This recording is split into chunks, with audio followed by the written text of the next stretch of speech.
Baru-baru ini sedang ada berita yang sedang viral, yaitu anak dari seorang pejabat pajak melakukan penganiayaan atau kekerasan kepada seorang anak laki-laki berusia 17 tahun dan sampai sekarang kondisinya masih tidak sadarkan diri.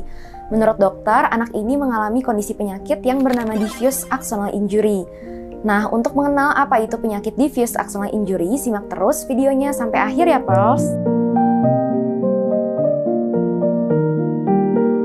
Kondisi penyakit DAI atau diffuse axonal injury ini bisa mengakibatkan kerusakan pada fungsi beberapa area yang ada di otak.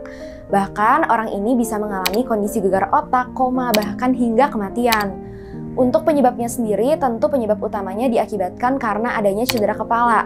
Cedera kepala di sini bisa diakibatkan karena misalnya jatuh, kecelakaan lalu lintas, atau kekerasan seperti yang dialami oleh anak ini. Nah, ketika misalnya kepala ataupun organ-organ yang ada di dalam kepala ini terbentur atau misalnya terkena pukulan yang terlalu keras, misalnya terkena pukulan kepala atau mengalami benturan di dinding, lantai, ini akan mengakibatkan otak mengalami pergerakan yang terlalu cepat. Ketika otak ini mengalami pergerakan yang terlalu cepat, maka akan menyebabkan terjadinya robekan ataupun peragangan pada serabut saraf. Akibatnya, otak akan kehilangan fungsi sebagaimana mestinya, misalnya itu fungsi komunikasi, kemudian fungsi koordinasi, ataupun keseimbangan tubuh. Nah, untuk gejalanya sendiri pada orang yang mengalami kondisi DAI atau diffuse axonal injury ini, yang pertama, orang bisa mengalami hilang ingatan atau amnesia.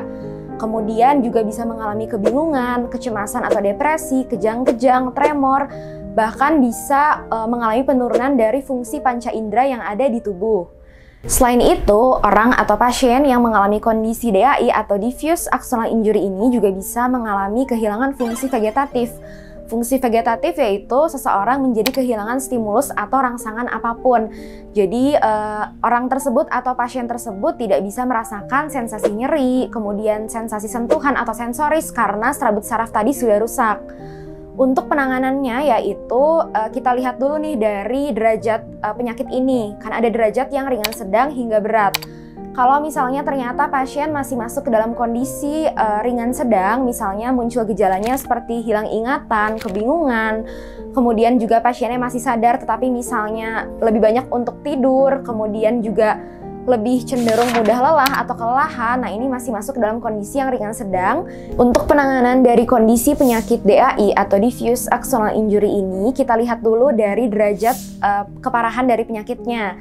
Jika misalnya seseorang masuk ke dalam kondisi yang ringan sedang, misalnya muncul gejalanya seperti hilang ingatan atau amnesia, kemudian disorientasi atau menjadi tidak mengenal tempat waktu, kemudian menjadi kebingungan, tetapi pasiennya masih sadar, bisa dilakukan yang namanya rehabilitasi motorik bagi tubuh. Entah itu rehabilitasi bicara, rehabilitasi fisik, maupun rehabilitasi emosional.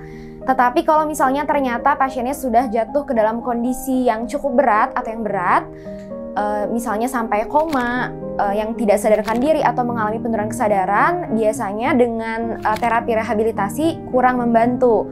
Nah, faktanya hanya sekitar 10% pada orang-orang atau pasien yang mengalami kondisi DAI atau diffuse axonal injury ini yang bisa kembali sehat seperti sedia kala. Sehingga kalau misalnya misalnya menemukan saudara ataupun keluarga ataupun orang lain yang mengalami kondisi cedera kepala, segera dibawa ke IGD rumah sakit terdekat untuk mendapatkan penanganan yang tepat dan juga cepat ya, Pros.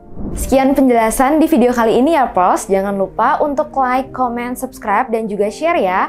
Dan jangan lupa untuk nantikan video selanjutnya di YouTube channel Klinik Mutiara Cikutra. Bye-bye!